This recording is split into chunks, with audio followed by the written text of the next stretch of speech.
Hello, my name is Stella Pierce. I am chair of the history department at Volunteer State Community College, and I'm going to tell you the story of Sally Thomas.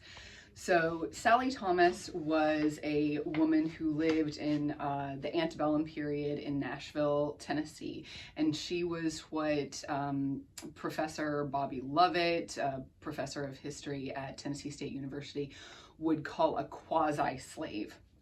So what that meant was that she was technically enslaved, but she had a great deal of independence of movement, and her living style and living system was, freer than many other enslaved individuals in Tennessee and in Nashville. So she was actually born in Virginia. She moved with a member of the Thomas family to Nashville, I believe in the 1840s, and she already had two sons at that time. Both of those sons, John and Henry, were believed to be the children of her enslaver's brother. So obviously these relationships were coerced. They were not relationships of equals, but it's also important to understand that enslaved people in various circumstances were able to negotiate and navigate to have a certain degree of independence, and I think that Sally Thomas was able to do that with her two boys. So she moved to Nashville, and she was actually allowed to rent her own apartment and become a laundress. So she took in laundry and she made her own a certain amount of money that very often would be shared with the owner, and that seemed to be the case, at least to some extent, with Sally Thomas, that she had to give some of her earnings to her owner. But she was able to live freely in the city independently with her two sons. She also ended up having a third child.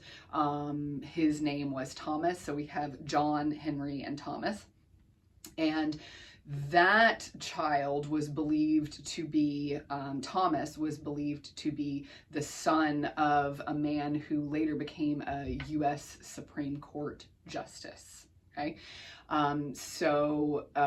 She was probably well known in the community by a variety of people, and there was at least some movement at the time in Nashville, not amongst everyone, but something close to a manumission movement, certainly not widespread, but there were sympathetic whites, in other words. And there was, Sally Thomas started saving up enough money to try to buy her freedom and the freedom of her children. She wasn't exactly able to do that with her oldest son, John, but she did arrange for him to become employed on like a ferry boat, poling boats up and down the Cumberland River, and he ended up actually being able to earn his freedom when he was a little bit older. Her middle son, John Henry, there was concern that they were going to be sold, so she managed to, she convinced him to run away, because he was going to be sold and they were very concerned about that. So he did manage to escape. There is at least one story that I've read about him. He was still in shackles and got swept away in the Ohio River and actually went over a waterfall still in shackles in the Ohio River, and managed to swim ashore, and somebody, broke his chains. So he ended up moving to New York and becoming fairly successful and independent on his own. He did manage to escape slavery. And her youngest son, Thomas, she was working very hard to gain his freedom. So she met up with some local lawyers in Nashville. Obviously, this means that she was a prominent, well-known person to be able to meet with lawyers, and she actually arranged to buy her youngest son's freedom.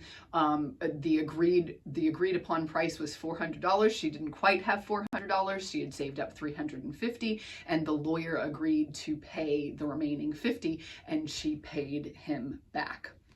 So she did manage to live the rest of her life as basically as a free woman, and her son, her youngest son Thomas, also as a free man. They were still, interestingly, technically enslaved, but because of the way the law worked in Tennessee at the time, you couldn't just buy your freedom. You had to be given free papers in addition to that from, I think, the state legislature or some official government body had to provide some additional insurance that you were actually free and that you could be allowed to stay in Nashville as a free person.